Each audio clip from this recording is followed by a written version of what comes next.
What's going on, guys? Welcome back to the channel. Welcome back to the vlog. So today we are going to be talking about and reviewing this 2023 Tesla Model 3 and why I think it's the best Tesla to buy. Alright guys, so we are now in the car and we are going to get going on our drive. Now, this here is the key for the Tesla. You do not have a traditional key. You can use your phone to turn on the Tesla or this key here. We are using the key, so all you do is literally put it right by the cup holder and it literally just turns on the car, and put it on drive, reverse, and you just get going. So let's go. And I do want to say, guys, I am going to make a series of videos with this Tesla.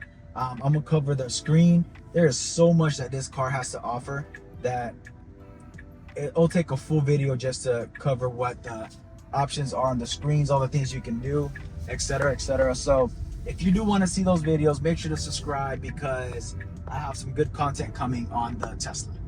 So I just want to say and start off by saying that driving a Tesla is an experience. What do I mean by that? For one, if you're not used to driving an electric vehicle, it's super quiet. A regular car, you hear the engine noise. When you accelerate, you hear the motor. You can feel the transmission shift. You get none of that with a Tesla. It's definitely an experience in that aspect. I want to say that there's a learning curve when driving a Tesla, and what I mean by that is the Tesla has what's called regenerative braking. So as soon as you let off the gas, the car brakes for you and it puts a little bit of charge back in the battery, and that takes getting some used to because it actually brakes somewhat aggressively, I guess I'll say. And you literally don't have to use the brakes if you don't want to, or you don't have to use the brakes. You learn how to drive the car, and this is where I say it's a learning curve. You learn how to drive the car without having to use the brakes ever, because of the regenerative braking being that strong. So there, I feel like there is a learning curve. You can't just let off the gas and let it roll up to a stop sign and you brake gently until you come to a complete stop. You really just stay on the gas until you feel like you learn the distance that it takes to stop, and you never need to use the brakes ever. So in that aspect, there is a learning curve when driving a Tesla, in my opinion. So getting right into the review, guys, this car, like I mentioned in the intro, is a 2023 Tesla Model 3. It's the back-wheel drive standard range. So it has 273 miles of range, 271 horsepower, 310 foot-pound of torque. And being that it's an electric car, it feels a whole lot faster than what the numbers say. Just for perspective, at least for me, I drive a 2011 Kia Optima. I know there's a huge gap in years there, but my Kia Optima has a turbo motor, has 274 horsepower. So 3 more horsepower than what this Tesla does, but this Tesla feels a whole lot faster. Being that it's an electric car, is instant torque, instant acceleration, and you really feel that you really notice the difference in that aspect, making the car feel a whole lot faster than what numbers say. Let's do a quick pull here. So being that it's an electric car, as soon as you hit it, it just goes.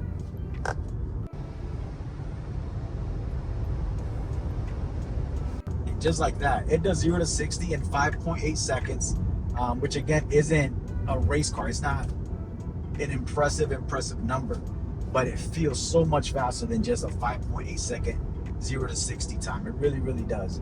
I've driven the Kia EV6, and in my opinion, you just can't compare. Not all electric cars are made equal. I will say that. The Tesla, to me, as far as acceleration, is just a lot more impressive. This is the Model 3, so it's a smaller car. You can compare it to let's say a Corolla. So it's a bit tighter inside, but it's still comfortable. The suspension, it has coils, so it's more of a sportier feel. If you go with like a Model Y, you can get air suspension, which gives you a more cushiony drive. This is more of a sportier drive, let's say. But to me, it is comfortable. At first, it took some getting used to. Again, I drive a sedan, so it's a bigger car. So this being smaller, I felt a little crammed at first, but I got used to it and I feel completely comfortable now. I don't even notice a difference between my car being, you compare it to, let's say, the size of a Camry versus this car where more of a Corolla, smaller sedan. So when it comes to the Model 3s, you can get the Performance, which gives you 450 horsepower. I'm not sure what the torque is, but it's a lot more horsepower, and it is quite a bit quicker. But in my opinion, you don't need all that. So this standard range starts at 40,000. The Performance starts at 53,000. So quite a bit of a difference there. Is it worth that much more to have that much more power? That's up to you to decide. Me personally, I don't think so. This car is plenty fast. It has plenty enough get than what you'll ever really need or use, unless you're looking to track your car, or you just want to have that extra power to mess around on the streets. Then maybe it might be worth to others. You do get a bit more range on the Performance versus the standard, but again, it's maybe 50 miles extra of range. That much more money is not worth it to me. You can get the long range, which is a step down from the Performance, and it gives you about 315 miles of range compared to the 271 that this one gives you. But again, is 50 miles of extra of range worth an extra 7,000 to 8,000? To me, it isn't personally, but to each their own. So like I said, this is the base Model 3. Only option that was added to this car was the paint, which is a $2,000 option. The owner decided to go with the upgraded paint, but even with that, this car was 40,000 bucks.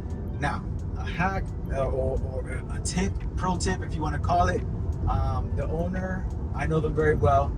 We live in Florida, so here in Florida there are Tesla dealerships that you can actually go to and test drive the cars, take a look at them, and take one home that day. So this dealership had, I guess, an excess amount of Model 3s, and they had them on sale. Base model, which is white paint, same wheels that this has, that are 18-inch wheels. They are hubcaps, but underneath the hubcaps, there are actually rims that you can pop the hubcaps off, and you can run actual rims versus the hubcaps, which I think is pretty cool. You kind of have the options to do both there. But it's a white paint, same wheels, everything. You can get it for like 39 grand. That is a steal. This is where I said in my intro that I feel like the Model 3 is the best Tesla to buy because of what you can get them for at the moment.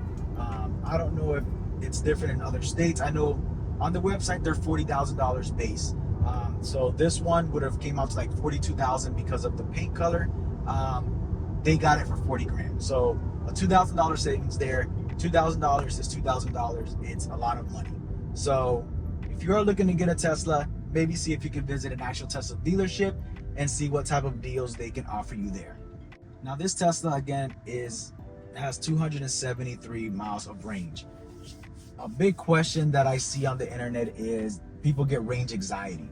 So unless you live in an apartment complex where you can't install your own wall charger, I get it, I understand. But there's no need to have range anxiety when you can have a wall charger at home.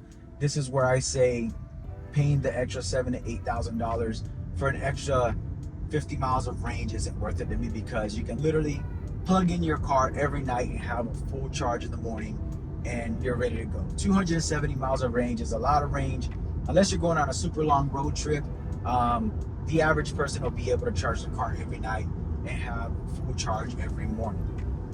Compared to a gas car, your electric bill go up maybe 30 or 40 bucks a month charging your car every day. My wife drives 2 hours to work, round trip every day. We spend about $400 a month on her Nissan Rogue in gas. So compare that to charging your car, what that cost savings is. Owning an EV, owning a Tesla, in my opinion, is worth it. Especially when you can get them at the prices that you can get it now. To be able to get this car under 40 grand, fully base model, to me is a steal. You don't have oil changes that you have to worry about, so you save there. You don't got to pump gas, you save there. With the regenerative braking, you can literally have these same brake pads for the life of the car, depending on how long you own it, because you literally never have to brake if you don't want to, or if you learn how to drive the car properly and using the regenerative braking to your advantage. big plus there. So this car has the black interior. With the black interior, you get the wooden trim, and to me it looks so nice. The other option is the white interior, and with the white interior, the wood grain is just white. To me, the black interior just looks a bit more elegant. I like it a lot more than the white. The white is an extra cost. I believe it's $1,500, if I'm not mistaken, for the white interior. But for one, I feel like that can get dirty easily, and two, I think the black interior looks a lot better. The door panels here has like a suede Alcantara type of material. It looks nice. It looks elegant. Do they use the best materials everywhere? No, there's plastic, stuff like that. But for a lot of people, that might be an issue. For me, I don't see it as an issue. I know that quality has been an issue for Tesla, especially the earlier years. A lot of people had plastics coming off and panel gaps, etc., etc. But I feel like with every car, that's an issue. My wife has a 2017 Nissan Rogue, and the front bumper has some gaps that are very, very apparent and annoying, and you pop them in, they pop right back out. So I feel like every car will have pros and cons. It's really up to you to decide what you're willing to live with and what you're not. Another thing that I really like about the Teslas is the roof is glass, and it just gives you such an open feel. This car is fully tinted, has a very light tint on the windshield as well, just because there is so much glass. Without tint, you're literally driving in a fishbowl. It's just not cool. Especially here in Florida, it is hot in the summer, so the cabin can get really, really hot. But I do like the openness, the open feel of the Tesla that it has to offer. All Teslas have the glass roof, the Model 3, the Model Y, the Model X, and the Model S. So it is a standard feature. You don't have to pay extra for it. One thing I do wish was that the glass folded up, kind of like a panoramic sunroof, but it doesn't. It's just the glass. But that's okay. My wife's car has a panoramic sunroof, and we really don't even use it like that. So it's okay. I like the open feel anyway. So yeah, guys, I just wanted to make a really quick video driving this Tesla. If you're looking to buy one, again, go visit an actual Tesla dealership if you're able to, if there's one available. You will, I think, get a better price there if they have an excess amount of cars. Again, that's why this one was able to be had at almost a $2,000 discount, but I don't know that'll be the same case everywhere. But again, just wanted to make a quick video. I hope you guys enjoyed it. Like I said, I am going to make a series of videos covering different features of the car. So subscribe if you want to get a more in-depth video of the features of what the car actually has to offer, auto steer and all that kind of stuff. Subscribe. I will be covering all that. But thank you guys for tuning back in. Thank you guys for watching. I'll catch you guys on the next one, and don't forget, be great.